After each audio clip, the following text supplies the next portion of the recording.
So hello friends, আজকের এই ভিডিওটিতে আমি আপনাদের দেখিয়ে দেবো যে কিভাবে ফেসবুক লাইট থেকে ফেসবুক লাইট আইডি ডিলিট করবেন। তো চলুন কিভাবে আপনি ডিলিট করবেন আমি আপনাদের করে দেখিয়ে দিই।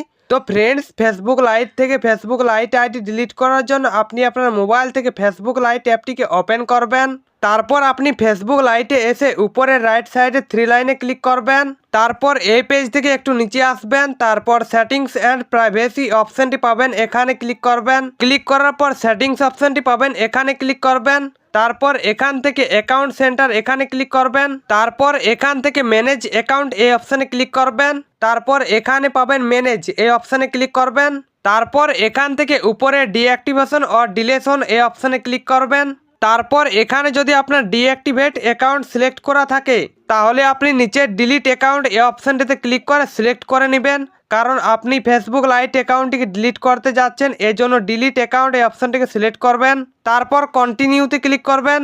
তারপর আপনার সামনে এই পেজটি ওপেন হবে। তো এই পেজে আপনাকে বলছে আপনি কি কারণে ফেসবুক অ্যাকাউন্টটিকে ডিলিট করতে যাচ্ছেন তার একটি কারণ সিলেক্ট করতে। তো আপনি এখান থেকে যে কোনো একটি কারণ সিলেক্ট করে নেবেন, তারপর কন্টিনিউতে ক্লিক করবেন। তারপর আবার এখান থেকে কন্টিনিউতে ক্লিক দিবেন। তারপর এখানে বলছে পার্মানেন্টলি ডিলিট অ্যাকাউন্ট। তো এখান থেকে স্ক্রল করে নিচে চলে আসবেন, তারপর কন্টিনিউ অপশানটি পাবেন, এখানে ক্লিক করবেন।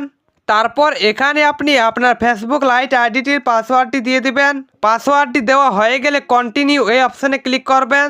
তারপর এখান থেকে ডিলিট অ্যাকাউন্ট অপশানে ক্লিক করবেন। তাহলে আপনার ফেসবুক লাইট থেকে অ্যাকাউন্টটি ডিলিট হয়ে যাবে। আপনারা এখানে একটা কথা মনে রাখবেন, আপনি যে ফেসবুক লাইট আইডিটি এখন ডিলিট করলেন এই আইডিটি আপনি চাইলে 30 দিনের মধ্যে লগ ইন করতে পারবেন, আর 30 দিন পেরিয়ে গেলে আপনার আইডিটি পুরোপুরি চিরদিনের জন্য পার্মানেন্টলিভাবে ডিলিট হয়ে যাবে। তো এইভাবে করে আপনি খুব সহজে ফেসবুক লাইট থেকে আইডি ডিলিট করে নিতে পারবেন। তো ফ্রেন্ডস, এই ছিল আজকের ভিডিও। আজকের এই ভিডিওটি দেখে যদি আপনার একটু উপকার হয়ে থাকে তাহলে ভিডিওটিতে লাইক করে আর চ্যানেলে নতুন হয়ে থাকলে চ্যানেলটিকে সাবস্ক্রাইব করে দিবেন আর কমেন্ট করে জানাবেন ভিডিওটা আপনাদের কেমন লেগেছে। ধন্যবাদ।